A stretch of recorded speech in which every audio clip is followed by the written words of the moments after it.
a message for my people. Nick Dad, baby. We the new label. Yeah. Now this the black sheep sticking its home. I need a crib like I'm Gatsby. I need it. In hand, just understand my pockets that deep. with nothing to prove. I ain't got nothing to do when they can't compete, and I got. Yes. What's good, everybody? Welcome back to Veterans Minimum, the number one sports betting vibe on the internet. Number 26 on the best sports betting shows on the internet. We got the shout out. What happened? You all right? Yeah, my phone dropped. Yeah. You got a crazy ass case. You can pick it up, bro. We're good. You know what, Nick? I mean, this is... You just fucked the intro up, but maybe it's this fine. is why we're 26, bro. That's what I was thinking. This is why we're 26. As soon as it fell, I was like, this is why we're 26. This is why we're 26. And I'm hitting the table. All right. From the top. Ready? Nick. George. How was Miami, man? You were in Miami all weekend. Miami was fantastic. Big ups to a couple people that I saw down there that were fans of the show. It's been some people that I've known down there for a while. They've seen the different iterations of Veterans Minimum. They're big fans of yours.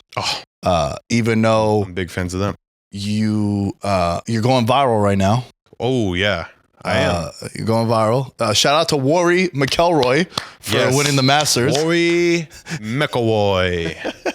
Yeah, it was an all-time bad moment for me. I knew it was going to be bad, Nick, like when the first 20 comments came in and I was like, fuck. Yeah. There was a stat correction, right? I was talking about 2012 and it was actually 2011, right? And then the golf community fucking suffocated me with, that's not even the biggest choke job. Yeah, that. And then the best part was he ends up winning the Masters. So it's popping up in the algorithm. Listen, all press is good press. Very true. It feels better when it's not me getting cooked. Remember, I got called racist by New York Giants fans and the NFL community because I said if I was the Giants and I had the number one pick, I would trade back, collect some assets because we got, we got neighbors, Dexter Lawrence, and like...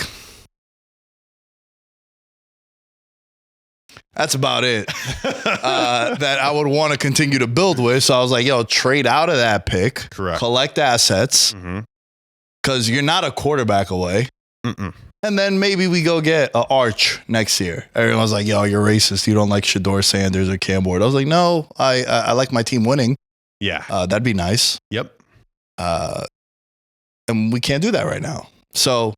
I got cooked that time. You're getting cooked this time. You made a good point. I sounded like a fucking buffoon and everybody ran with it. I turned off notifications for sure on Instagram. But the reason why I turned them off is because there was one comment that got me where it was like, I bet this dude doesn't even know how to play golf. I turn off the comments. I go out, I shoot an 89 on Saturday. So I'm so close to being at like, confident to join a tournament. So stay tuned. I'm telling you, bro, July, I'm going to win a tournament. I'm going to post it and I'm going to fucking direct message every loser that said from that post. Oh, bro. Cause when Saquon Barkley won Offensive Player of the Year, you went back. I went back and I was quote tweeting to the story every comment. And I was like, now what? It's an all-time move. And I'm waiting for my revenge too. I have a lot of time till I can acquire that revenge. But I was hoping so bad that Bryson was going to win on Sunday. And then when Rory was up 4 strokes and then he starts the collapse and he misses the 6-foot putt it was on the 18th hole to win it, and then they go into a playoff, I was like, oh, this is setting up perfectly. I can redo my biggest choke job of the Masters clip, and then he wins. I really wanted him to lose. Like, I think that would have been even better for the algo, because then that's the ultimate choke. They're like, he didn't even mention the one from this year. Yeah, that would have been peak. Yeah, that would have been. So apparently, I wanted to ask you. This was going to be a topic. I definitely want to talk a little bit about Miami because that was a really good time. I was down there for UFC and got to see a couple of my good friends from back home. But staying with, and again, another thing, like we got a couple comments last week about, that episode we did where we were talking about, which one was it that we were talking? Oh, with like the hockey and the goals. And like, you guys don't know hockey. We're like literally. Every other sentence we said, we're like, There's average fans. We're below that. Yeah. But we were trying to make a conversation, and I like the conversation a lot. Staying with this theme, because as a golf, like, I didn't even tune into the Masters, couldn't care less about it. Nothing. I know they get the green jacket, pretty dope. I have a green jacket too, a starter jacket. To the one guy in the comments that was like, how many green jackets you guys have? Actually, I got 2 of them because I also got a nice Express jacket. A little suit game is improving. So there was a sort of narrative about Rory and the choke job that we said, but also how, like, you know, being nervous in a big spot, right? Like, there's a lot of people that I train with or I see train that the perception of them in the gym is like, yo, they could be world champion. Mm-hmm. Like, there's a lot of guys that are amazing fighters, but then when the lights come on, it's something that don't, like, they get too nervous. It's too big of a stage. Shit, on a way lesser scale, bro, I used to have friends that were amazing sports people. Mm-hmm. And when I would film back home in Queens, I'd have the 2, light fixtures, and then my camera's rolling, and they'd freeze up. And I'm like, bro, it's just us 2. Yeah. And then, we've talked after shows when we've had people in here, and they kind of freeze up a little bit because, you got the fishbowl effect over here with the mirror, not the mirror, with the glass window, and then, like, talk about the lights, where for us, it's like second nature now. Like, this shit it's a layup. So I wanted to ask you, just to get to know George Carmona a little bit more. Give me the most nervous you've ever been. Let's go professionally. Professionally is when I had the chance to interview Sean Merriman, and it was the first time that I had ever interviewed a former NFL player.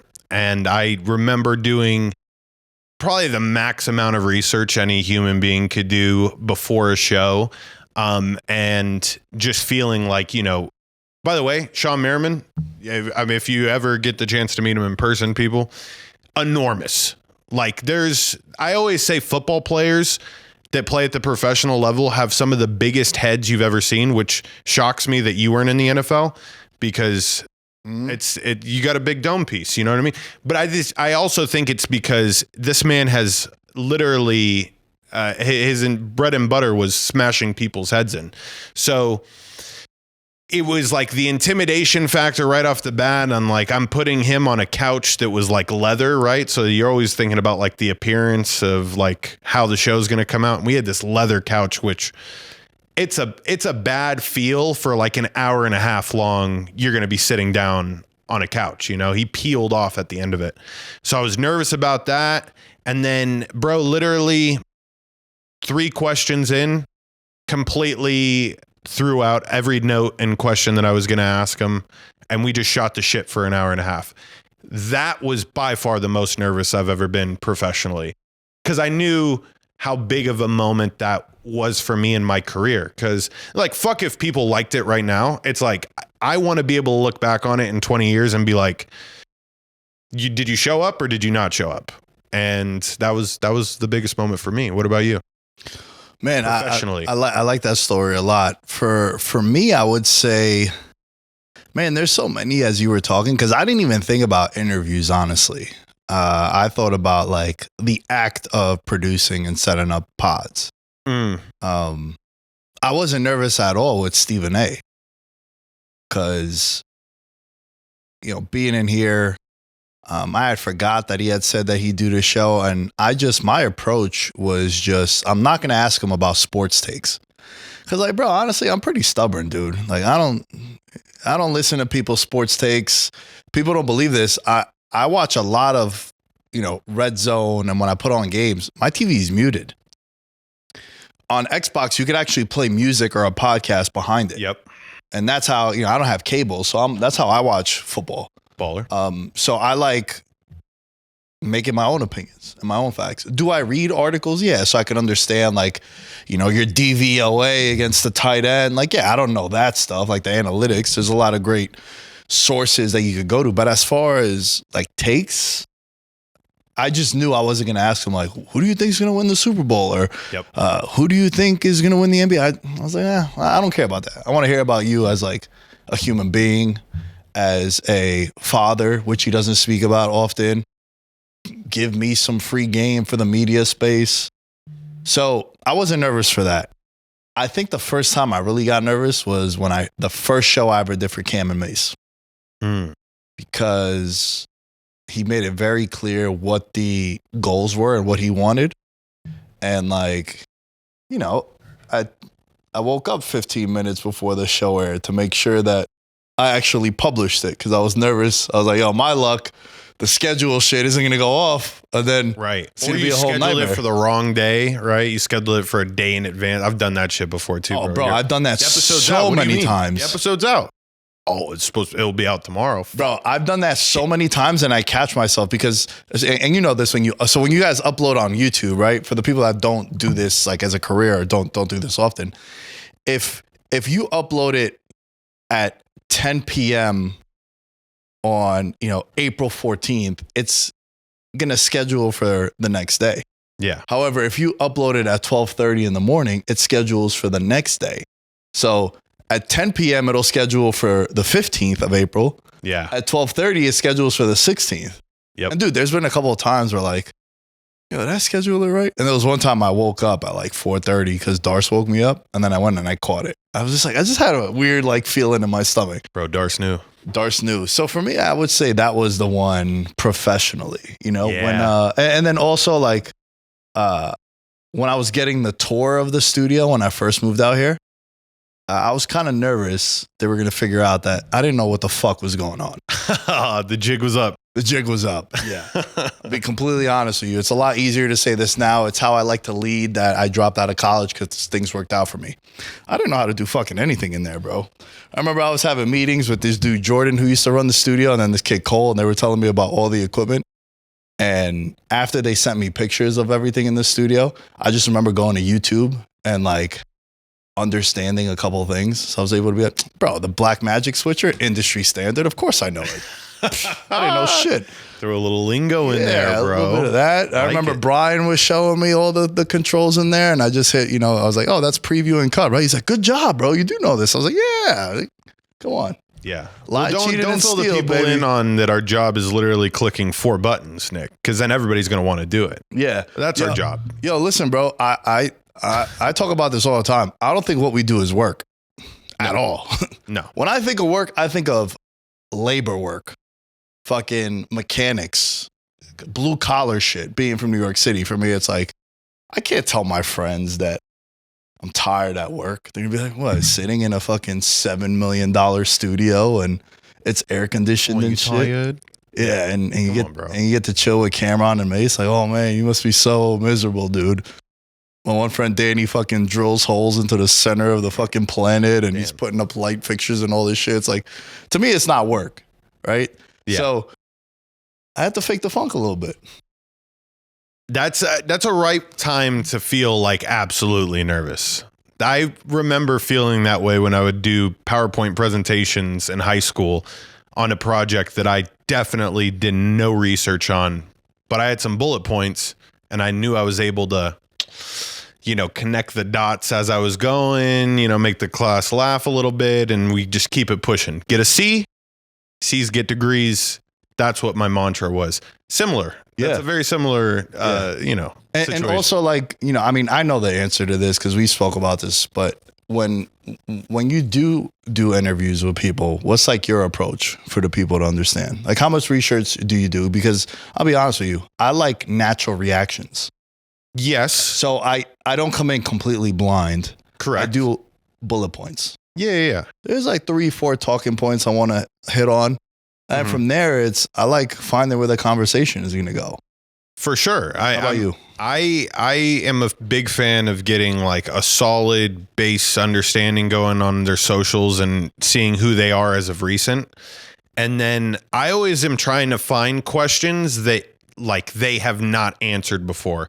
And a lot of those have to do with, or what I've realized is future thinking, like, what is this in another year? What is this in another 2 years? Like things that involve like their brain, so we're not just getting regurgitated information from their past. Good word. We're seeing them actively, put out new information into the world, which I feel like that's our goal. We got to extract the new. And, like with Rachel coming on, like I knew extracting the new was her talking about the whole Tiger Woods and Vanessa Trump thing. I mean, that was huge. So that's something that I needed to do a little bit of research on, and obviously have a good relationship with her and knew how to approach that. But little things like that, I'm trying to find when interviewing somebody. But at the end of the day, I can do that naturally without even, needing a script. We've done it before with plenty of our guests where it's not necessarily like the most information that I've had going into an interview, but I'm like, oh, we got down to the nitty gritty of a couple of our guests, go back to those episodes and watch it happen. Katie was one, I feel, that we got really good info from. Minty Betts was another one. So. Yeah, I'm thinking about Ross, thinking about John Wood when he came on here too. Yep. Brandon Marshall, when I had him on, I just knew that I was going to start with like him being the reason why I don't play in more than one fantasy football league. So I told him that story. Kind of breaks the ice a little bit. Yep. And the other thing that I've noticed is people like talking about themselves. They like it more when it's not about their craft, to your point, where they kind of get to know more about the person. Yeah. Maybe you're an NFL player and you never would guess that you're into fucking animal rescues, or you love cooking. Mm-hmm. And it's just a different thing that we don't get to see because we see your craft and what you do for a living. Yep. And, what you watching nowadays on fucking Netflix? Oh, shit. I just started watching The Boys on Amazon. True story. Just right. I fuck with Homelander. That's a good show. It's a good show. So, and then they're like, oh, shit, I haven't heard about it. What do you and then that's what works. And that's what makes a good conversation, in my opinion. I agree. So we said our professionally. Give me your personal. What's the most nervous you've been personally? Bro, you ready for this? We set the scene. 2013. Cheyenne High School is going to play Faith Lutheran High School. Defending state champions Faith Lutheran at Faith Lutheran. Sold out on their side. Hanging from the rafters? It's football field. Touche. It's WrestleMania week. They used to say, like, oh, my God, they were hanging from the rafters. So. Yeah. No, I get you. They were hanging from the rafters, right, Nick, cool. bro. Yeah, it was fucking man. electric. Hell yeah.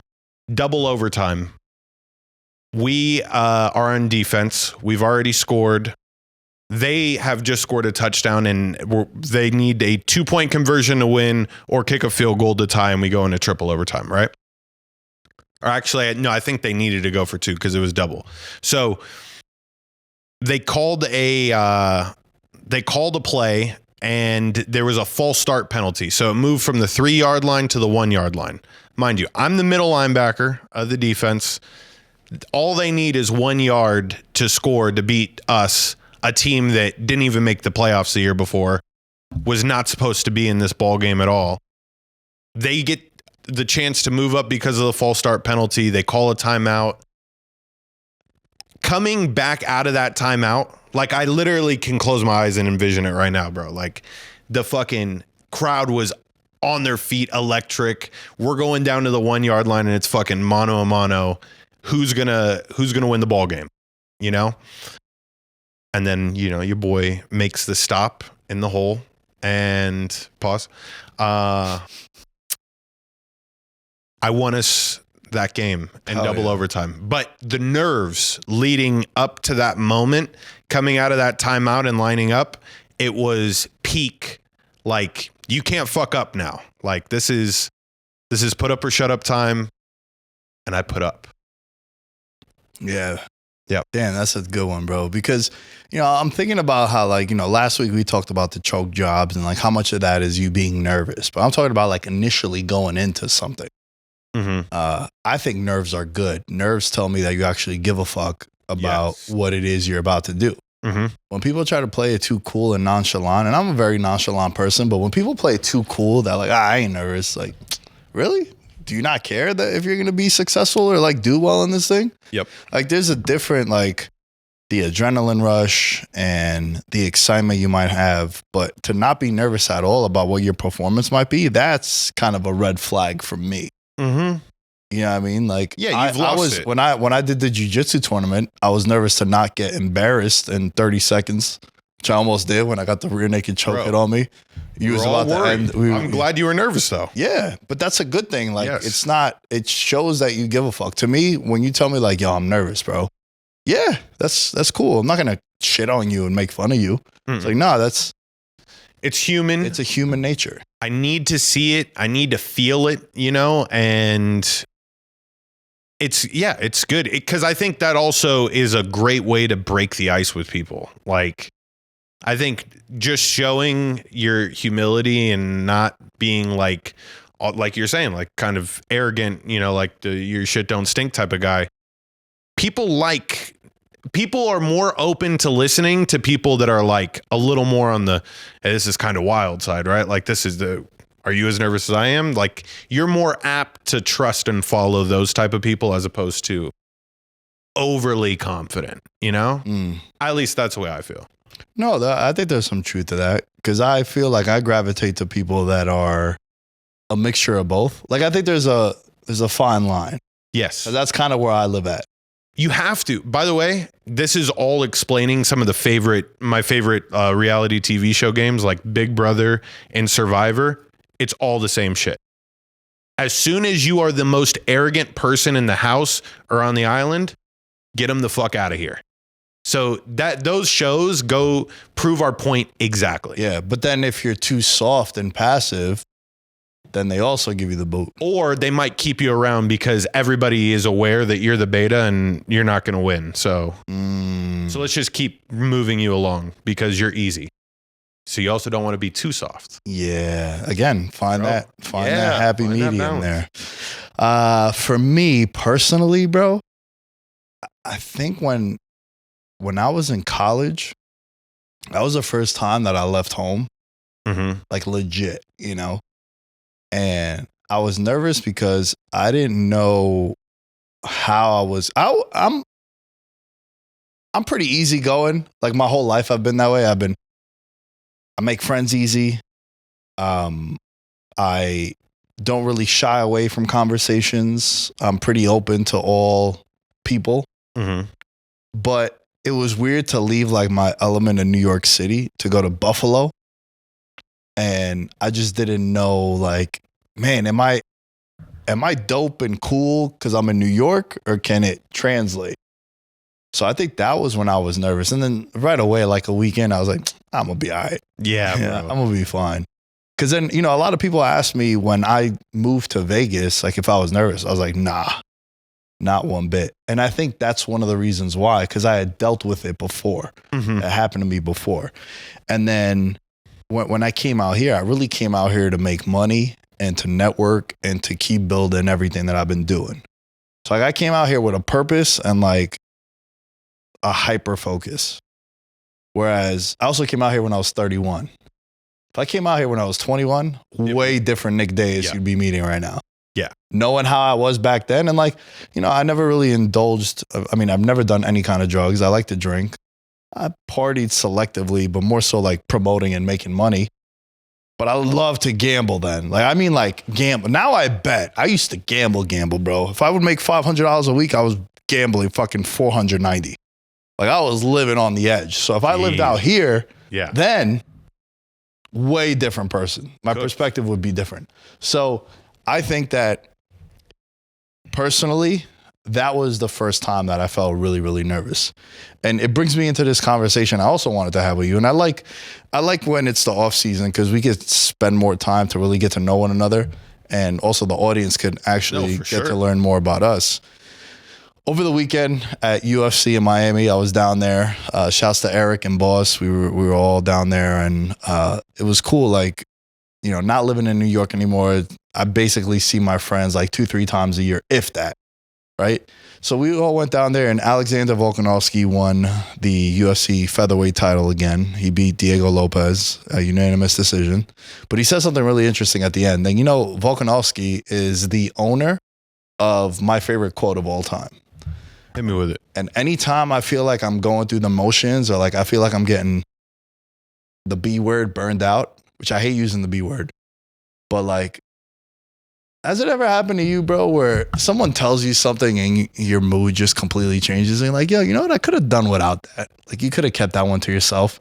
And then you try to make it where they don't like trick you out your spot or get you to sort of like bring that negative energy into something. Does that happen? Yeah, that's definitely happened, especially at my last place of work.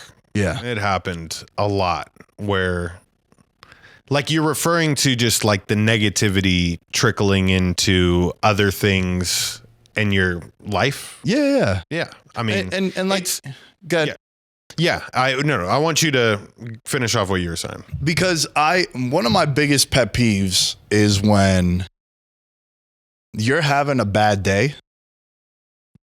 and you take it out on someone that got nothing to do with your bad day. Like, if you was having a bad day and I'm excited to come here and record, and when I see you, you're just all moody and pissy, and I'm gonna be like, yo, bro, what the fuck does that got to do with me? Yeah. It's happened to me where many different occasions, they'll have a shitty day, they take their anger out on me, and then when they cool down, they're like, yo, my bad, bro. Took it out on you. I'm like, who the fuck do you think I am? I'm your punching bag? Yeah. Like, that's not cool, too. Whether it's professionally or personally, which is what we were just talking about. Therapists get paid lots of money for. Yeah. Go there, bro. Don't fucking take it out on the boy. I had nothing to do with Catholic, go to the, I don't know. Go to the church. Confessions or whatever. Whatever you gotta do. Don't take it out on me. Right. I say all this because Alexander Volkanovski, the quote that I always talk about whenever I do go through those motions, is he said, it's an honor and a privilege to do what you love and make money off it. So whenever I'm dealing with fuckery, I'm like, damn, bro, it could be way worse. This is pretty fire. Yes. This is pretty fire. And then this weekend, he said, adversity is a privilege. We kind of was touching on it on the earlier segments, and kind of tied into this conversation. Thoughts on that quote and thoughts on just adversity. Like, what kind of adversity have you been through? Man, okay. There was a lot of backlash coming from this quote too that you had mentioned to me, which I'm also going to touch on. But I love the quote. Adversity is a privilege, because it means that you've put in some sort of work. I look at it as in the positive adversity, right? There's certain adversity that you need no work for, right? Growing up in the slums and not having dinner on the table, that's adversity that, you're kind of either born into, really, really tough. I think Alexander is more so highlighting the positive adversity, right? A professional athlete has so many ups and downs, as his career has had. But he kept putting his foot forward, giving him the opportunity to face that adversity that had once come into his life. And I think for a lot of fighters, we look at it, right? Like, if you're undefeated and you haven't ever lost or even been challenged in a fight, what's the number one question that everybody says? How are you going to bounce back? Yeah. What happens when adversity hits him? Yeah, right. Yeah. Right. So it's tougher to look at it when you're a undefeated fighter, because then you're constantly battling is adversity going to come now?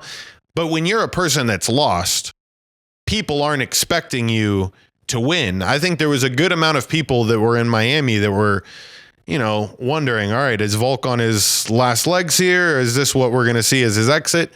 He had so much to prove for his career. And I think that is the best type of adversity. And we all battle this in our day-to-day lives, whether it's for us, we can quantify it as an episode not performing well, or not rising to the occasion at a certain time, and knowing that you want another chance, right? Bro, I mean, we talked about the shitty comments at the beginning of this episode. That shit gets it. You're like, fuck, all right, I'm ready. I felt more ready for today's show than I did for last week's show. And that's the adversity that I'm facing. And it was a privilege to, fucking come here on this show today. I feel like I'm doing good so far. So, but that is what we have to face in the world that we're in as far as adversity. So what are your thoughts on that quote specifically in adversity? Yeah, I think what you said was amazing in the sense of personally, my favorite people have all been through some shit. Mm-hmm. I don't want to see you when everything is good. What's going to happen when the bills all hit you up all at once, or problems at home, sickness, God forbid. I don't know, I'm going extreme, but like that's some real life adversity you got to deal with. You get fired, you get let go from your job, whatever it might be. All my favorite people, they got a shitload of baggage and they came out better from it. And in a weird way, bro, when you deal with stuff like that, it kind of becomes a superpower. Mm-hmm. Because then you're like, I've been through worse, bro. Way worse. I've been through worse. A bunch of life is happening. And you're able to overcome that because of experience. I always talk about experience. I never like to talk about things that I have no relation to or no experience to. I think it's kind of obvious, but more and more when you talk to people, you're like, you've never even experienced that. What the fuck are you going to tell me about? Yep. You know what I mean? Like a 23-year-old entrepreneur who's a crypto bro, you going to tell me about life?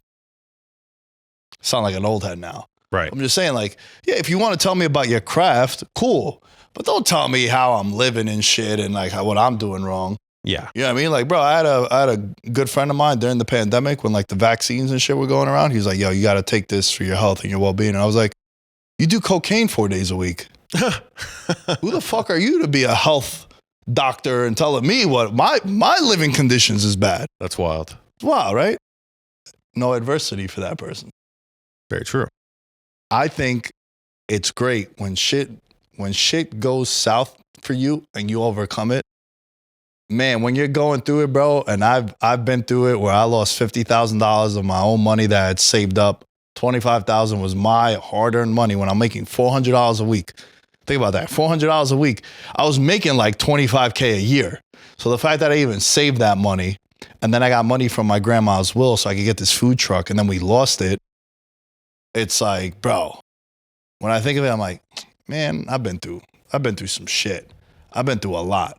Or when, you know, I used to do a show with 5 other people.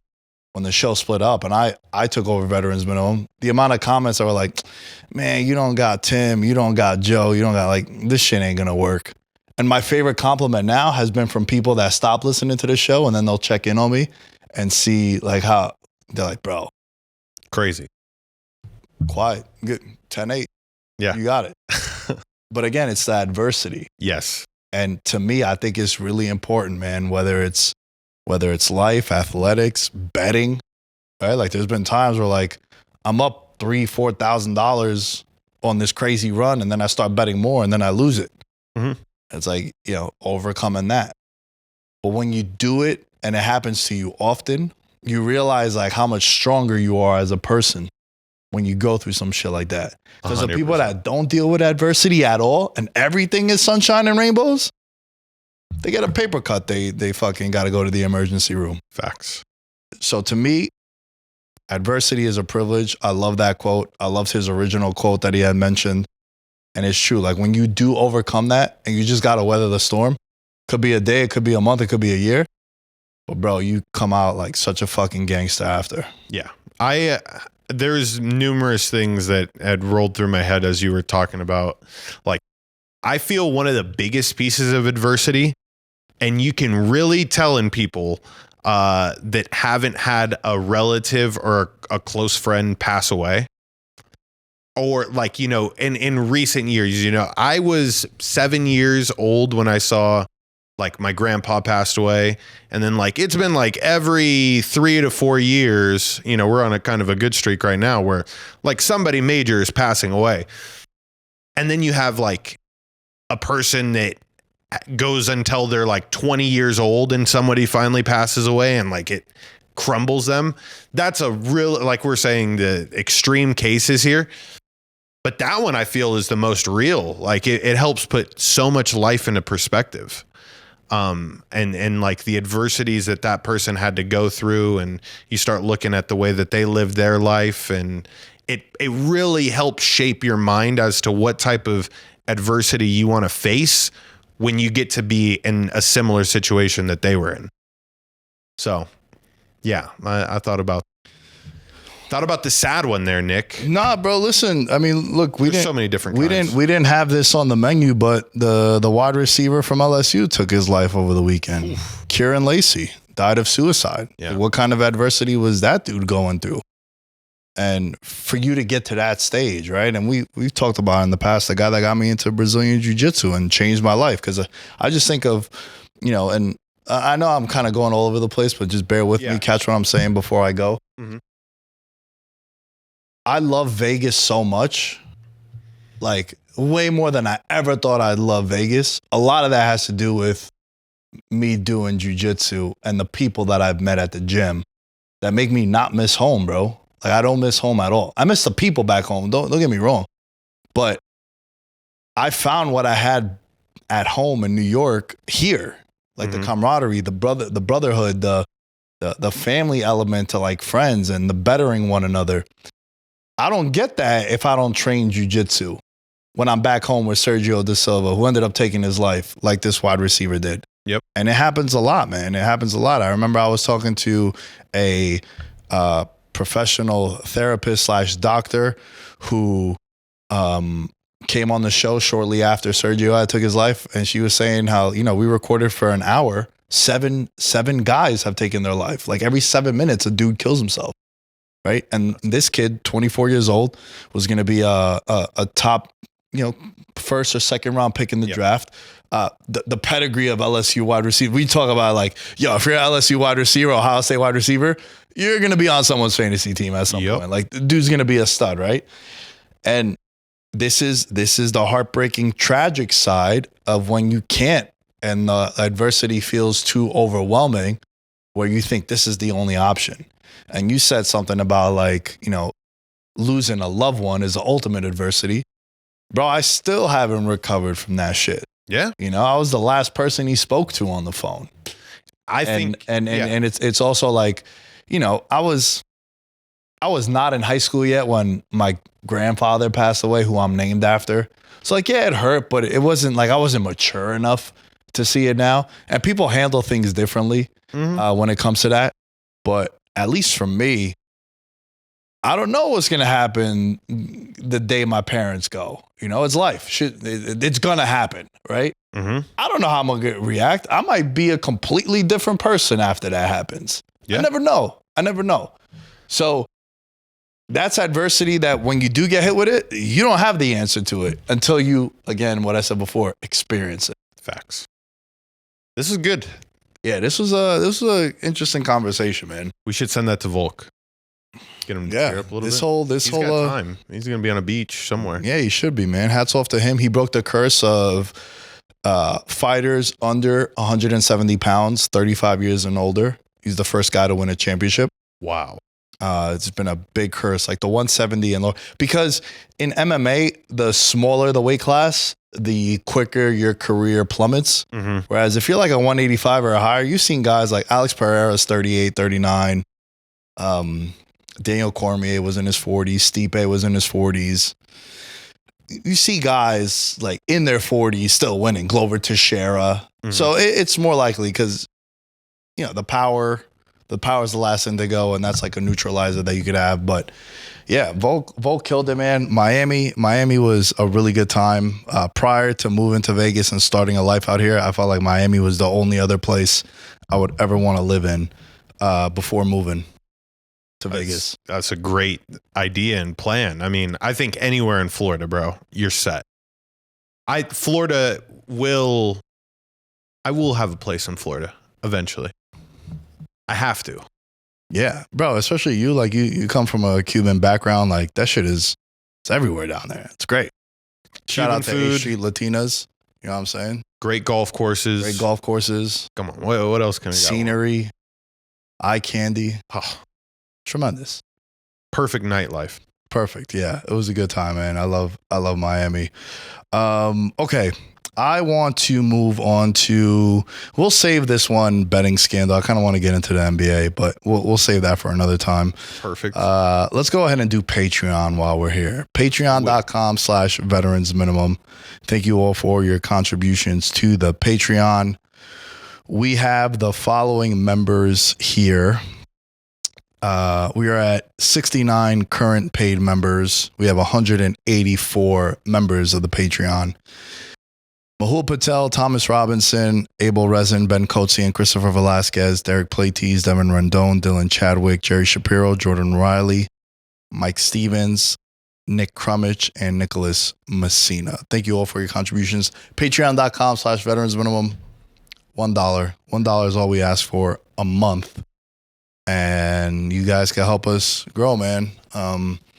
Especially come football season. You know, we now have to pay for studio time, so any money coming in from the Patreon will definitely help us navigate those waters and taking care of these tabs and invoices that we do. So please contribute to the Patreon. Like I've said, I'm not being funny when I do say this. Like, we get thousands of listeners. If y'all all give us $1, you won't even realize it on your statements. Nope. It goes way more than you could ever imagine. So patreon.com/veterans minimum. All right, George, before we get into the NBA, interesting and sad tweet, but it really got me thinking. We are a betting show. Yes. We just talked about death and adversity. This tweet comes from Butler Bets. It's Ryan Butler on Twitter. He said, the spouse of a recently deceased DraftKings customer with $100,000 in separate futures on the Celtics to win the Eastern Conference playoffs and win the NBA Finals this year had and got their request granted by Massachusetts to void the bets. Thoughts? Just so I'm clear, like, they wanted the 100,000 back? Yes. They said, our spouse passed away. We don't want this bet. We rather take that 100K. Right. And because we need it, you know, financially, we don't know. We just talked about adversity. We don't know their situation. Right. I just found this tweet really, really interesting. What are your thoughts on this? I mean, bro, I would feel like I want the 100,000 back if it was the Cavs. If it was any other team in the East, you have a chance. I don't know what the ticket was in at. Let's say it was 2-1. You're going to double. Probably was more than 2-1, bro. Definitely not more than 10-1. You're going to make this money. The Celtics are at the best spot that they've been in all these previous years. I think this team that they have going into the playoffs is way better than last year's team. There's definitely stories that we don't know about in this family. Because for Buddy to put $100,000 down on some futures, he got money. He probably has a gambling addiction. You know, he's full on degening with $100,000 tied up. I want to know when he put this bet in. Part of me thinks, like, did he put this bet in so that his shit-nosed kids wouldn't get the money? He's like, how do I get rid of $100,000 the fastest? I'm about to die and my kids suck. Let me put this bet in. And then if I live somehow, I get to cash the bet. If I lose, then, you know, they don't get the money. And then they get it. How did the sports book, by the way, not just say, because usually sports books do this shit where they'll be like, I don't know what you're talking. The $100,000 ours. How do you feel about this one? So sports books are dicks. Facts. I'm kind of surprised that this got overturned and they gave them back their money. I don't have much more details outside of that one tweet. I tried to look into it. There were no other follow-ups. I would assume the spouse probably don't understand the odds and don't understand that they're minus 150 to win the East. I think they probably lose 3 games in the entire Eastern Conference playoffs with everyone being healthy. They're loaded. They're the defending champs. I don't see any holes on the roster. And there's a lot of uncertainty in the rest of the field. To your point, if I have the Cavs, if I have the Knicks, then I'm like, let me get this back. Bro, and by the way, the sportsbook gave them this back. The sportsbook was about to have to pay these motherfuckers $800,000. They said, no, you can cash out. Yeah. If I ever have a future pending, and God forbid something happens, y'all better let that shit ride. And bury the cash with you. Nah, I would want my people to eat and benefit for it. But like, right. That would be ballers. Let that shit ride out, bro. Yeah. Come on.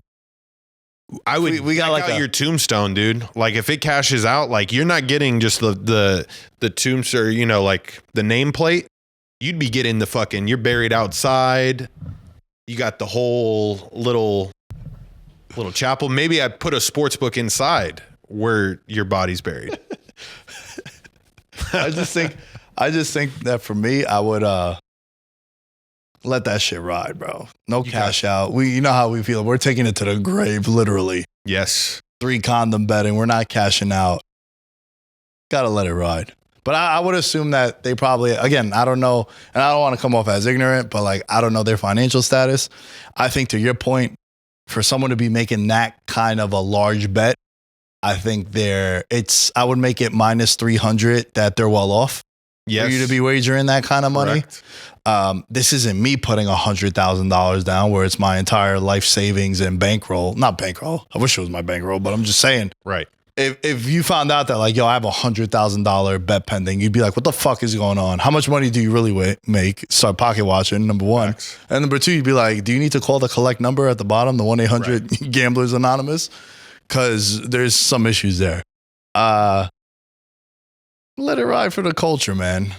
$100,000 future. Let that sink in. Like, that's crazy. Let's just say they did it at the beginning of the year, right? 100. So it's 50-50, separate bets. Got it. 100K in separate bets. So like, say it's 50-50. They probably got them to win the East at, let's just say 2-1. So 50 wins you 100K. And then, you know, they were like 4-1 to win the finals. So you're talking about 100K to potentially be 400,000. Yeah. With your money back. Remember, you're getting your money back. So you win 300K, but you get your money back also. Yep. Yeah, let that shit ride, bro. That's just, you know, that's wild. That's wild. I do not condone this. But how did the sportsbook allow that? Like, that's the part that's driving me crazy with how fucking crooked these sportsbooks can be. That's not, yeah. Bro, these sports books, when y'all join the apps or y'all go to these sports books, and I know you don't because I don't. No one does. You ever read the terms and agreements for anything? Anything?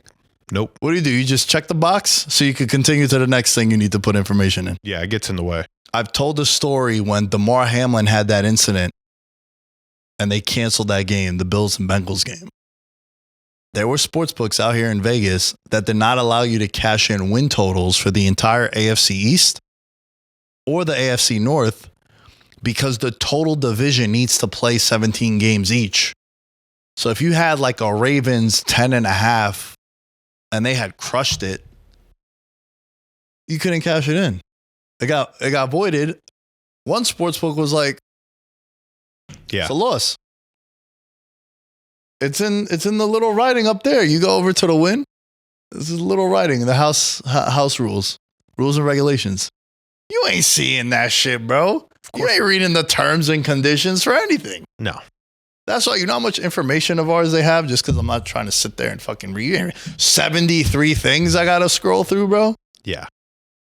It's all it's done. The books know what you're watching on the hub. Yeah. For sure. Bro. Yeah. They know the search history. Sure. Everything is Latinas. They start just like saying like, hey, we got these great soccer bonuses. Yeah. That's a search history on the hub. All right. NBA series previews. I want to talk about the NBA playoffs. Everyone knows that like during the regular season, we kind of touch on the NBA here and there, but come playoff time, I love NBA playoffs. It's up there with one of my favorite things to actually bet on. We've had really good runs in the NBA playoffs, and I just want to kind of just discuss the series that we do know of. Mm-hmm. And then if there are any bets along the way, bro, if there's any bets along the way that we like, NBA playoffs. Excuse me. Like I mentioned, it's my favorite thing to bet on. One of my favorite things because there's no more fuckery. You're not gonna get Tatum an hour before tip off, him resting. Yeah. You know, he's not gonna play 27 minute restrictions unless it's a blowout. They're playing, bro. Correct. It's what the Knicks do on a Tuesday against Washington. That's what they're doing every night now in the playoffs. Every team has enough rest in between games, so they're gonna run these guys into the ground. So it's cool because you have an idea now of, oh, yo, I'm gonna bet this guy to get 30 because he's gonna play 42 minutes. Mm-hmm. So it's one of the reasons why I like betting it. It's very controversial or polarizing, the zigzag theory in NBA betting playoffs. You know, like and I was telling this to Jory yesterday, say you have the Rockets and the Thunder playing. Let's just use this as an example. And the Thunder are 8-point favorites in game 1. They beat the Rockets by 30. In game 2, you should take the Rockets with the points. Right. Because the number is going to be overinflated. Right. Market corrections, that's what you should do. So it's called the zigzag theory. It goes one way, you take the other side the next day. One game goes over 30 points because they put it at 200 and it ends up being, 120 to 110. You take the under the next game, right? There's other bets that are like correlated parlays are really good in the NBA playoffs where a Knicks Pistons game 1. If you like the Pistons, maybe you take the Pistons and the under. Correlates because for the Pistons to win, they're not going to win a shootout. They're going to win something more defensive. I'm just using this as an example. Yeah. For you guys to just understand. Well, and then also you could list off your other favorite one, which is the home team coming off of being down 0-2. The best. Greatest spot in basketball history. It's my favorite spot. It has done very, very well throughout the years. It hit a bunch of times last year in the playoffs too. So when a team is down 2-0, and they're coming home for game 3, you bet them in the first quarter in the first half. Yep. Because they're going to come out energetic. They're going to be probably going to get a couple whistles, favorable whistles. We're not saying that the game is corrupt, but, maybe they're going to let these boys play. Maybe, let's think of someone. Cade Cunningham gets 2 quick fouls that he normally wouldn't get because it's game 3 in the Garden. I know, again, the Knicks have home court. That wouldn't be the scenario, but just for you guys to understand what we're talking about.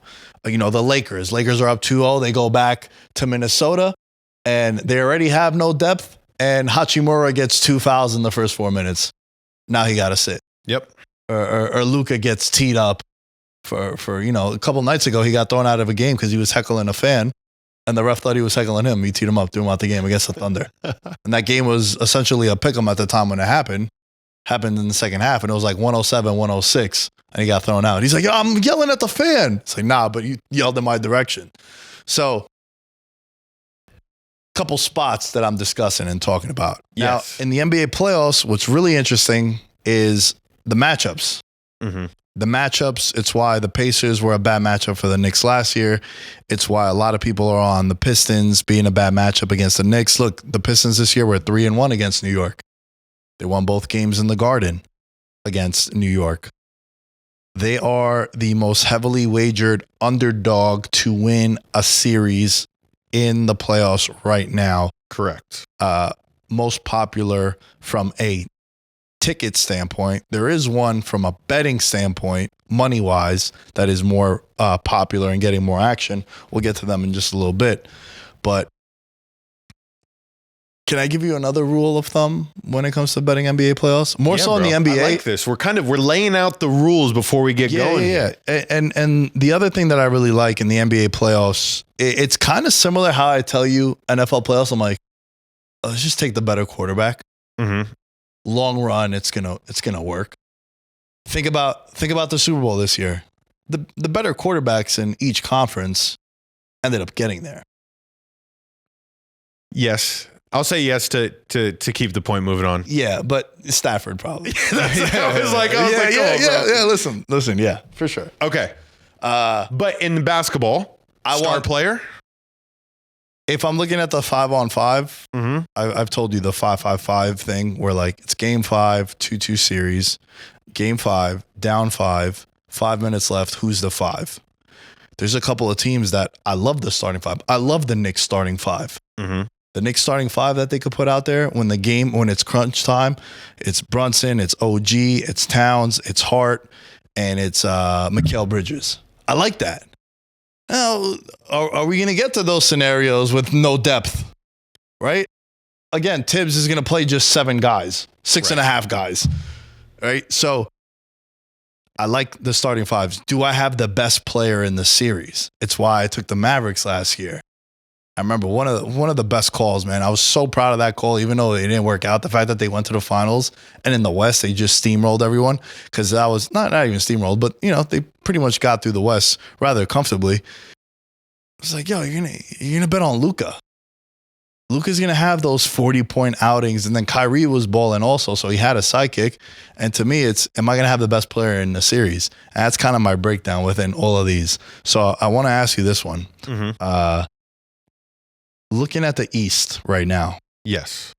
Is it Celtics versus everybody? Even though the Celtics aren't playing, I just want to, because a couple of things that's cool about the NBA is you don't really need to spend too much time on certain things. Correct. So like Celtics minus 150 to win the East.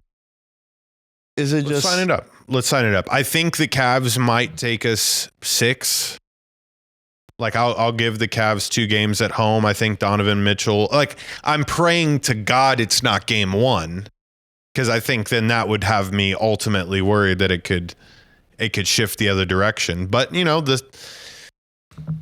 I think the Celtics have officially locked this in. Now, what I will say though, it's pretty entertaining since the Celtics are so separated.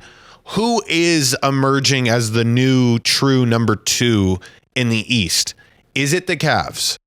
Is this Detroit Pistons team, if they're able to pull off the upset round 1, are they capable of being the team that we should be worried about next year?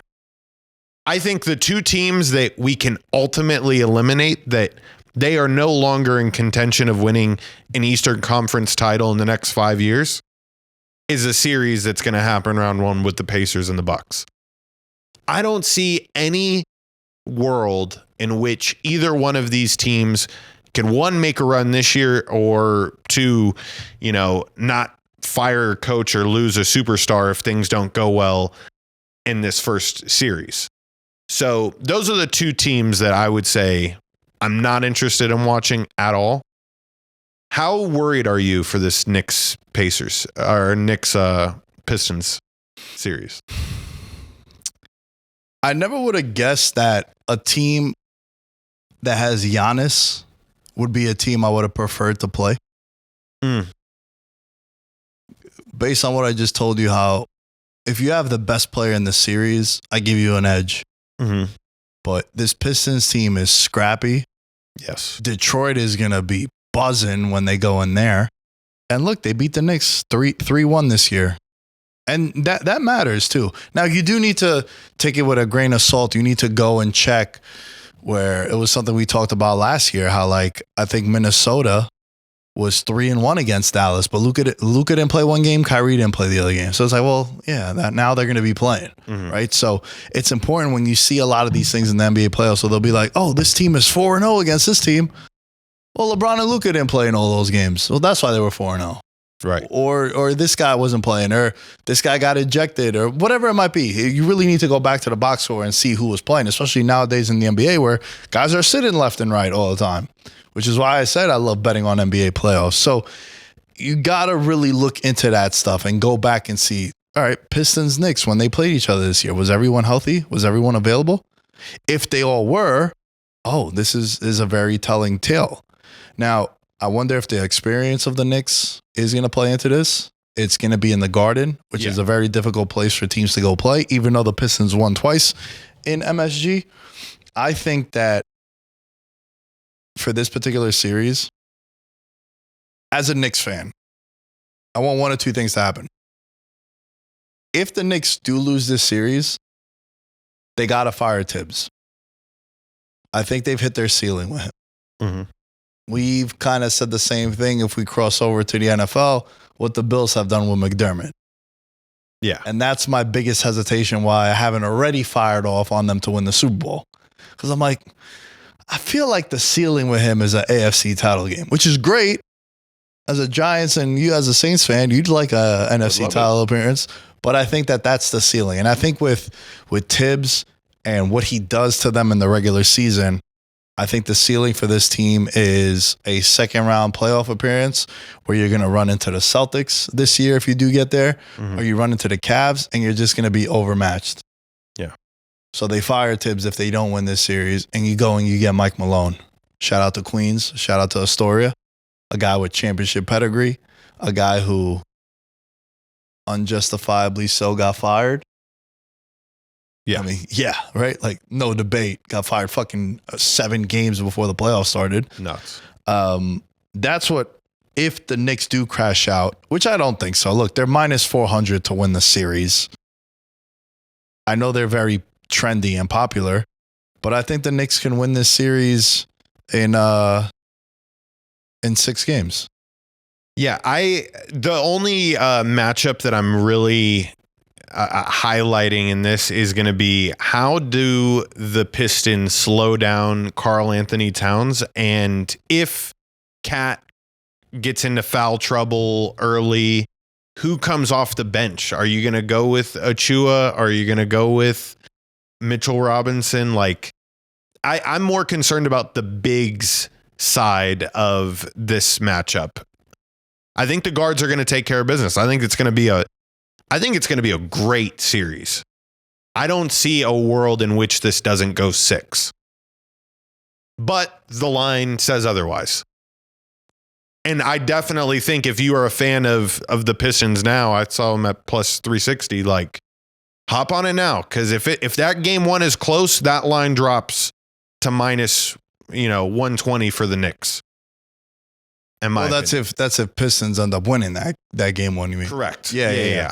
No, I mean, for sure. Look, there's one cool way to make money on the NBA playoffs is betting series. Mm-hmm. I like that. Even though it's a future, it ends in like 10 days. So you're not waiting 6 months like an NFL pick. Correct. This one is 10 days. So for example, right, a bet that I really like, the Knicks to win the series is minus 450. The Knicks to win by 1.5 games, minus 180. So they got to win in 5 or in 6. Right. If they win in 7, you lose your bet. I'd much rather take that. I'd much rather take Pacers minus 1.5 at plus 115, as opposed to taking them to win the series at minus 200. Right. Those are the ways that I like to make bets in the NBA playoffs. And then if you want to just play it safe, you parlay those two as like a hedge off it. You get minus 110, Knicks and Pacers just to win the series. That's how I like betting the NBA playoffs. Because again, the big issue people have with futures is like, yo, I don't want to put my money up and then I got to wait until July. It's like, you're not. Playoffs start Saturday. They'll be done by the end of the month. Yeah. You can't hold out for 2 weeks? Come on. You can do it. Yeah. You can hold out. So I think that the Knicks win in 6 games. I like the minus 1.5. That's my pick for this series. I think Detroit is building something really, really dope out there with Beasley, with Cade.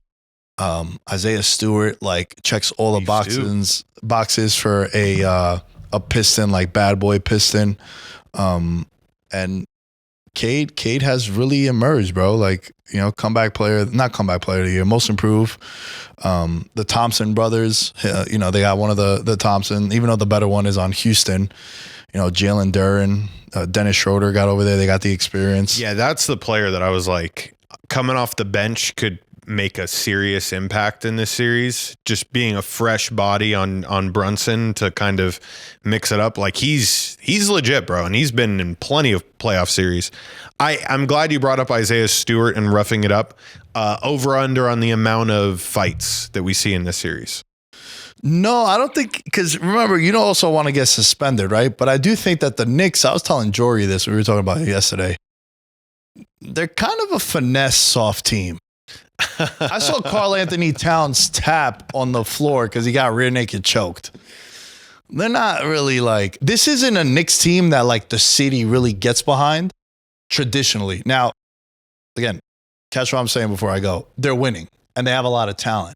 But the Knicks, they like that nitty gritty. They like Piston teams where maybe you're not as skilled, but you go play hard, loose balls. Yep. fucking clothesline someone as they coming into the basket. Yeah. Like blue collar shit. Parts or the drag screens, like where somebody will literally like drag somebody down into the paint with a fucking moving screens like a motherfucker. Those are the kind of teams that Knicks fans really like. But this team is winning, so that's why they like them too.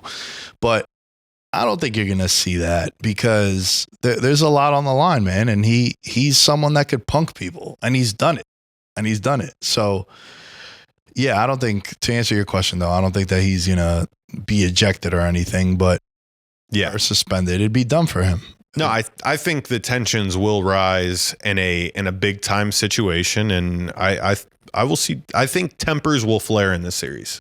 Oh, they definitely will. They definitely will, because that's what the Pistons do. They get under your skin. That's what I'm saying, bro. So yeah, this is gonna be interesting, man. I never would have thought that I would have rather played the Bucks if I was the Knicks. Because also, like, all right, let's talk about Bucks and Pacers, right? Yes. I think the Pacers are a team that is very dangerous because they could score in so many different ways. Yes. They got shooters inside. They got a Halliburton who, I don't know if he could be the best player in the series, but at least they got a guy. And you need to have a guy, right? And last year, I think they went through the growing pains and they went all the way to the conference finals. And then when you look at Milwaukee is in a really interesting spot because if you're Giannis, you've already won a title there. I think you've definitely hit your ceiling. And he's still one of the 3 best players in the league. So is he the next guy to get moved? Remember, we didn't think Luka would ever get moved. Mm-hmm.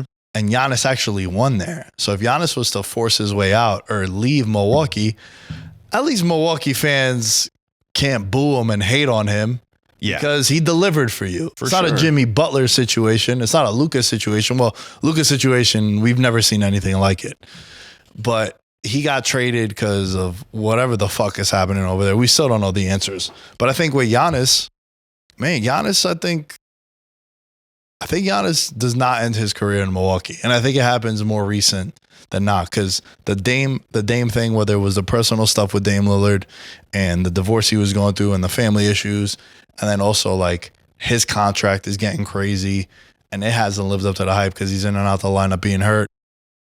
And then you trade Drew Holiday and he becomes, even though they didn't trade him to Boston, he ended up in Boston. Yeah. He's been a big part of they won a championship. Chris Middleton. Well, Middleton, they had to, that was. Yeah, I mean, but those are your boys that you win the title with, it plays a psychological effect on you after a while. For sure. Yeah, absolutely. But I just think that this series, I think you're catching Milwaukee at a good time, even though Giannis could definitely have one of those like 35, 15 and fucking 8 games. Isn't that the only way that they win this series? Like, I think the Pacers defense is better than they were last year. I think there's no, like, the fact that they're even rumoring Dame to come back, which I'm sure you saw some of those. Does it even matter? Like, I that information to me means nothing.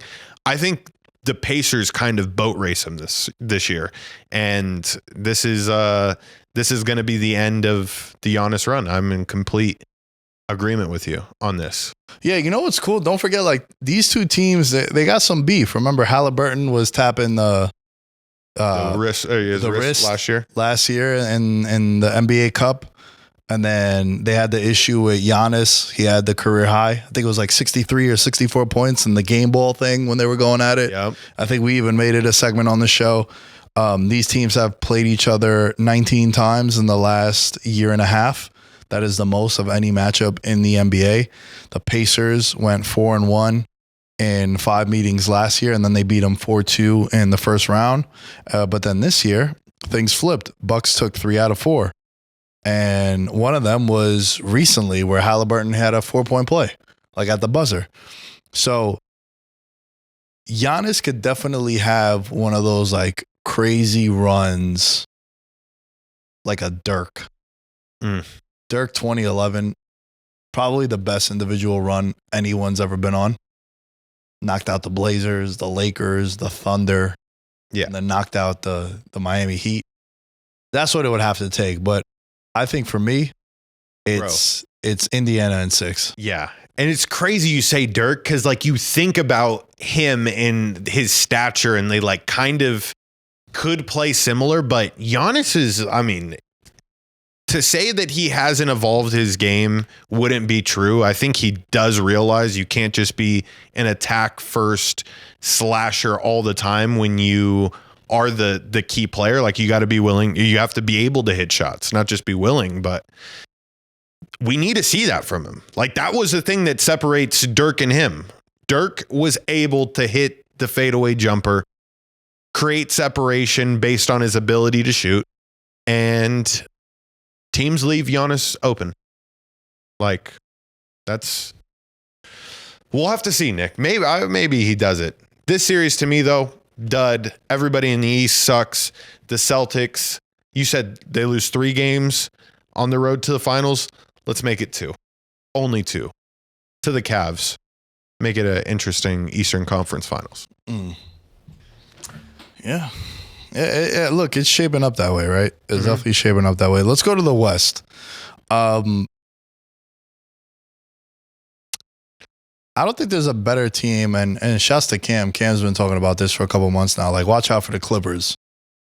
Clippers get in as a 5 seed. I think it was great for them because Kawhi gets to rest some more. Bro, if he's healthy, look out. Look out. In the last 25 games, ready for this?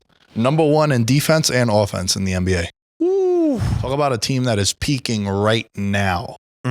Currently, for them to win the NBA Finals, George. 46? 36. 36. 36-1 to win the NBA Finals. I know this is like a George Carmona staple. Boston to beat the Clippers. 60-1. 30-1. That's Boston awesome. to beat the Clippers. Right. Yeah, no. I like that. I like that. Because Clippers, Celtics, because I'm with you, bro. Listen, I have a Celtics Thunder 11-1 from the beginning of the year. And then I have Celtics Lakers, Celtics Warriors, and Celtics fucking Nuggets. Celtics and Clippers is 24-1. I'm basically just taking the Celtics versus everybody. That is my approach. And if I could just hit one of them, I'm profitable. Just one. Right. Now, again, I had Thunder Celtics were from the beginning of the year. But with the Clippers, man, this team, Zubac, probably going to be an all-NBA guy. Maybe third teamer. Norman Powell, balling, Bogdanovich. They got some depth. Yeah. And then the biggest wild card is Kawhi's health and then James Harden in the playoffs. I've spoke about this many, many times throughout the history of VM. He's a guy that I forgot who it was. Kaz. Kaz, real life Kaz on social media is he's my favorite social media influencer in the sports space. He once said that Paul George and James Harden shoot tour date box scores, meaning like, you know, when Taylor Swift announced her tour date and it's like April 27th, like they'll shoot 4 of 27, like tour date numbers. And that's the thing with Harden, man. If you look at the history of him in the playoffs, a bunch of bad, like a 30-point loss at home, a 25-point loss at home. He just notoriously in the playoffs does not deliver. But this team, man, crunch time with Kawhi, a guy that could be like, yo, chill, I got this. If he's healthy, bro, Nick. Best bang for your buck, I think, right now in the NBA playoffs. This dude, Kawhi Leonard, when he is like in the zone, you see the 2019 remnants of him. You start to see it in these past 5 games where the elbow jumper, which I feel is just Kawhi's patented move, like him and KD have that same, let me get 2 dribbles inside the circle and put one up. I don't think there's a defensive player in the West that can guard him one-on-one if it came down to crunch time. So going back to like your 5-5-5 theory, do you have one for like final shot? Do you think about that as well? Like, I know it.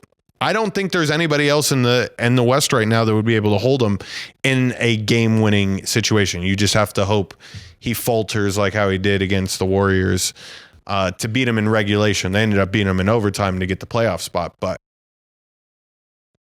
I like the Clippers. When we did the segment right after football season ended, they were one team along with the Nuggets that I was like, it would be kind of nuts, right? Like at the time that the season ended, Kawhi was still in that questionable state. But now, dude, his last 5 games, he's shooting 50% from the field goals or from the field and 50% from 3. So this is the best we've seen him. I think Harden can kind of play that backseat role, so you don't necessarily have to rely on him to put up tour date kind of shooting performances. But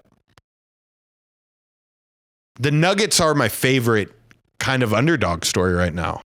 How could you not be rooting for Jokic, the 3rd player ever to finish the season with a triple-double? And he now has the whole situation with the coach being gone. He's going to not win MVP, and he has the ability to win a title. Like, this is the ultimate cinema for a player who we think doesn't necessarily care at times with the way that he gives his answers. I think this year he cares. I think he cares more about winning a title this year than any other year in his career. Do you feel the same way? I want to just stay with the Clippers real quick, and I'll answer your question about that with Jokic, because I think what I really think about Denver, let me just tell you this real quick. What I really think is it could end really bad.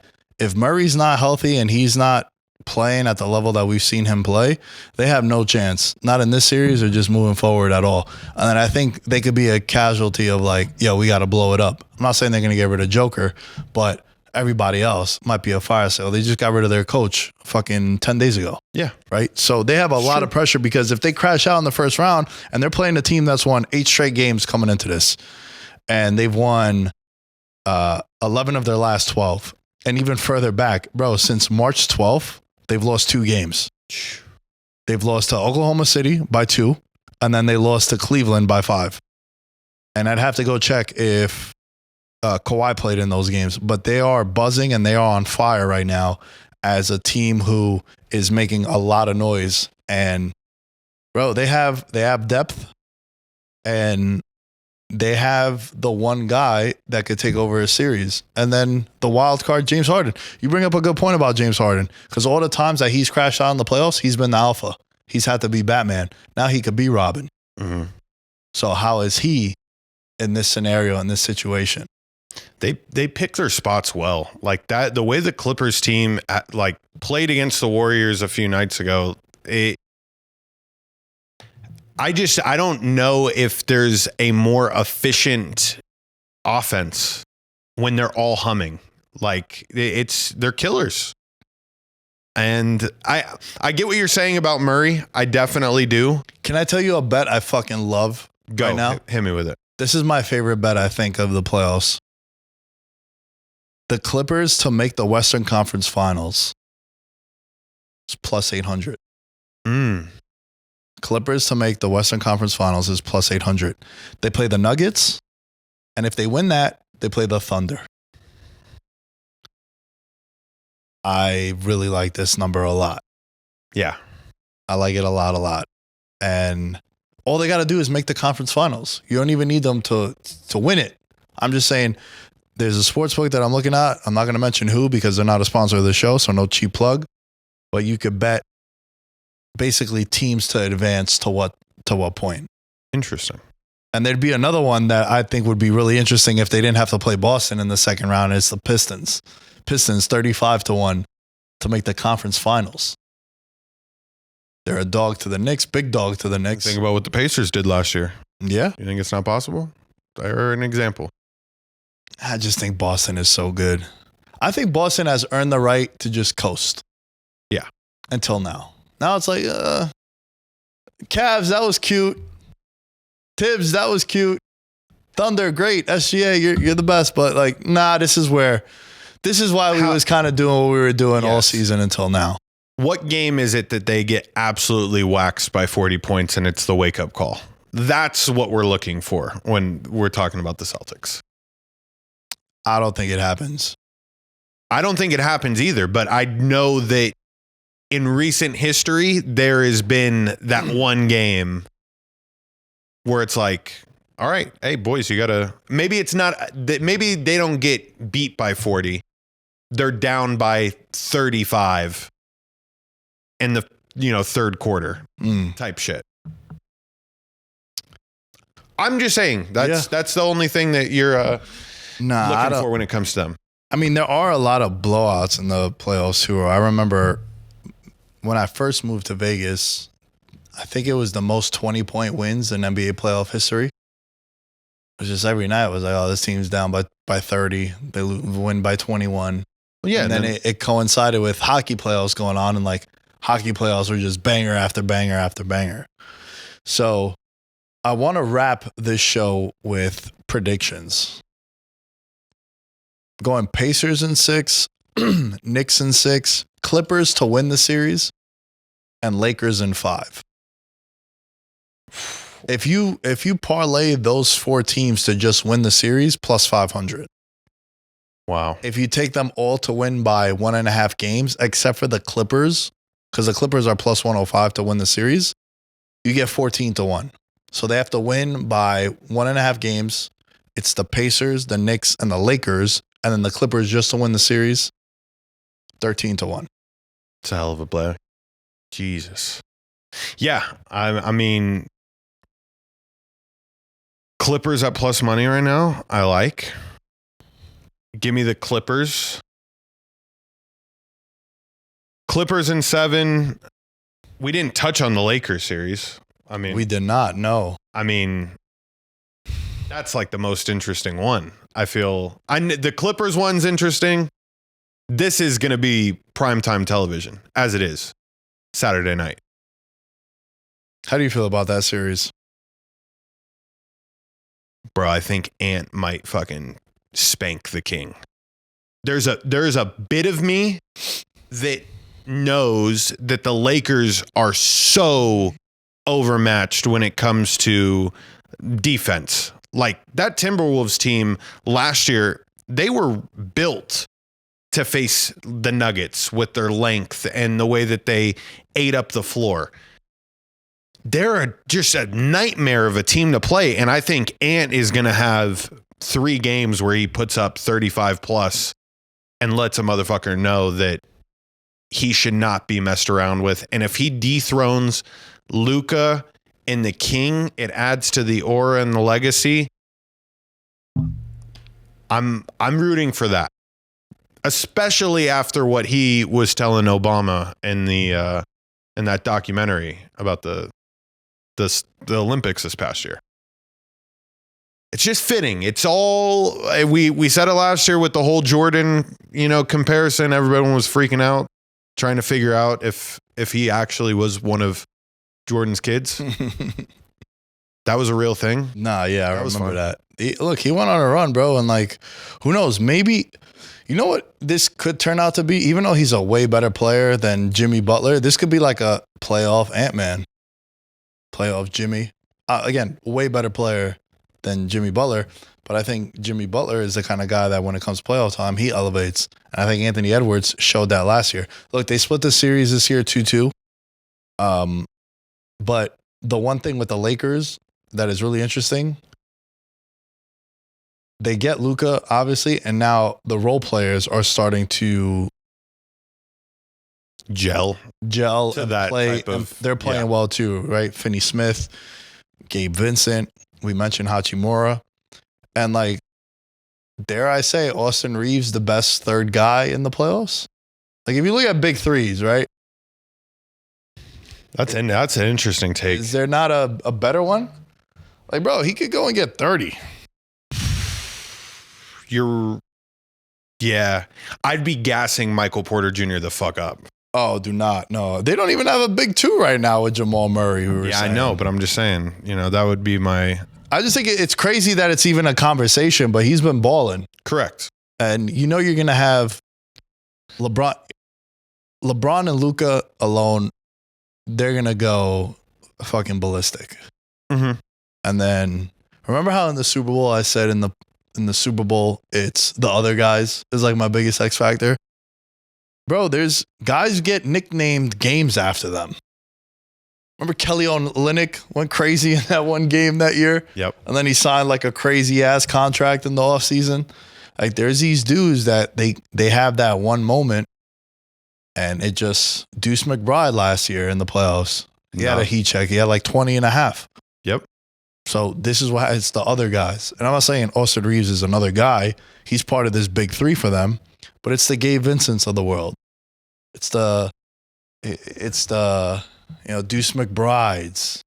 It's the Christian Brawns. Yep. Is Kyle Kuzma going to have a moment?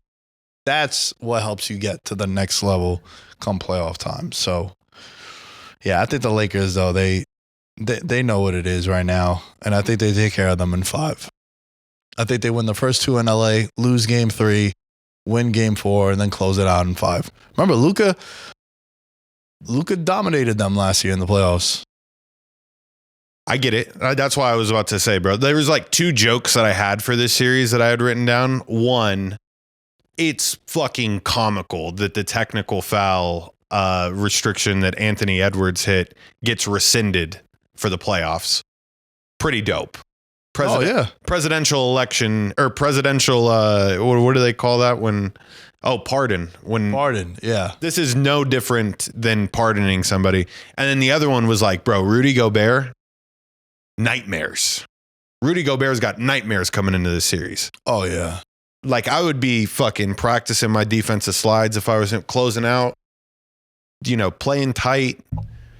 Well, the one shot Luka hit on him last year, I believe it was game 1 to win the game. Yep. The smile he had on his face when they switched off. It was when they switched off, he was like, "Oh my God, this is food." Yeah. Yeah. So I'm hoping that doesn't happen again, but knowing, JJ Redick, LeBron and Luka, they will find a way to make that situation happen. The Timberwolves are my pick in this series. This is also the first game 1 that LeBron's ever played at Staples Center. Whoa.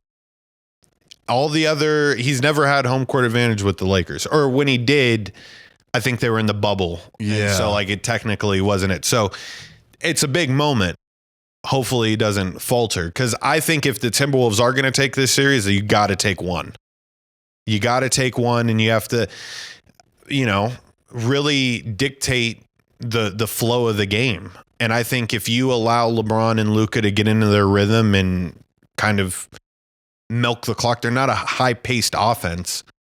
They're more so a tactical, play the clock out just right and get the most efficient shot. Where the Timberwolves are kind of a run and gun, kind of by whatever Anthony Edwards wants to do.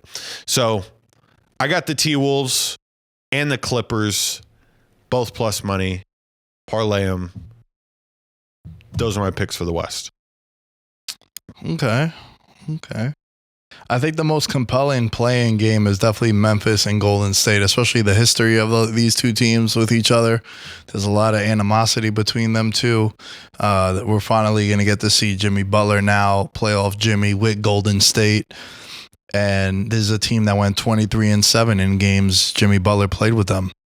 And remember a couple years ago, Memphis and Golden State had their matchup in the conference finals. And, there was just a lot of shit talking going back and forth. Like, whoop that trick was what Memphis was playing, but they were down 3-1 in the series and they played it. It's like, hey, it was whack. Hey, I commend you, though. Like, I like when you talk shit and you're losing. It's easy to talk when you up. That is true. When you talk shit and you down, to me, we were talking about adversity before. Kind of fuck with that, bro. You just yapping the whole time and you're losing. Yeah. Yeah, I fuck with that. Kind of fuck with that. I mean, that's what Memphis was doing. Renegade still plays in Pittsburgh even when they're getting beat by 28. Same situation. Warriors went 3-1 against the Grizzlies this year. They won by 5, 8, and 9 points. And not too long ago, Curry had 52 against them. So, Yeah, that's definitely the most exciting playing game. Yeah. And then you got Magic Hawks. Okay. Like, because, with Golden State, if they win, whoever wins this matchup is going to play Houston. Yeah. And, talk about a team that got a lot to prove. It's Houston, bro, because they're a 2 seed and they're 40-1 to win the West. Yeah. It's crazy. As a 2 seed. Yeah, it's just no experience. That my favorite bet heading into it is whoever is the 7 seed versus them, take them game 1. And I promise you, or maybe just even take that 7 seed first half. That playoff intensity is different, and it's going to shock the young fellas. So it's going to be fun, Nick. Have you put in all those ones that you've talked about? Or are you still? No, these not, because we have until Saturday. Are you going to wait till the playing games are finalized? No, because I don't think outside of Golden State, I don't think anyone that can win a play-in game has a legitimate chance of making to make a run to a conference finals besides Golden State. Like, it's Miami and Chicago, Atlanta, and Orlando in the East. And then you got the Kings, the Mavs. Like, the Mavs would have been dope if Kyrie didn't get hurt. Bro, if Kyrie didn't get hurt, we were talking about the 5-5-5 and the experience that they have with Davis, Kyrie, PJ Washington, Clay. Now you're looking at like, they're going to be a tough out. Yeah, but with Kyrie being out, I just give them no chance. Maybe they could win the playing games and get in, but nah. Golden State as a 7 seed could legitimately make a conference finals. So that's why I think it's the most interesting of the playing games. So we'll see, man. We'll see. We're definitely going to be active on social media and in the Discord, I should say, with the daily picks and putting out a lot of content now with the playoffs because it's a lot easier to navigate through all this. I do not like betting on the regular season. I love betting on the playoffs. Are you a fan of waiting to see what game 1 brings you in a series that you're like unsure about? Or are you like it doesn't matter, I don't need to see game 1, this is what I'm choosing? That's a great question. It's gonna sound pretty obvious to say. It depends on the series, and I'll give you an example. When KP came back against the Mavs in the finals, within the first quarter, I couldn't physically do it because the bet and the ticket is on my phone, but I wanted to rip it up. I was like, it's a wrap, bro. The high pick and rolls they were running with everyone and KP, and just like he hit like his first 5 shots. When I saw that in game 1, I was like, it's a wrap. Because, in the NBA, which makes it really, it's the same in the NHL, it's the same in the MLB. You could go out and lose by 70. It has nothing to do with game 2. Right.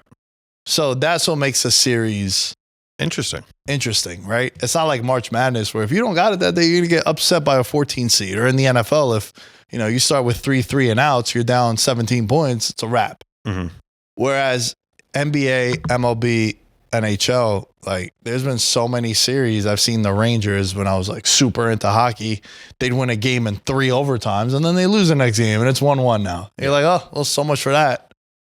So it doesn't really carry over. But to your question, there's a couple of situations where when I saw the Celtics and the Mavs, I was like, yeah, it's over. In a situation like that where you bet the series ahead of time, then you start hedging your bet on all the other games. If you're, pretty confident, so in your situation, you could have been firing on the fucking Celtics just knowing.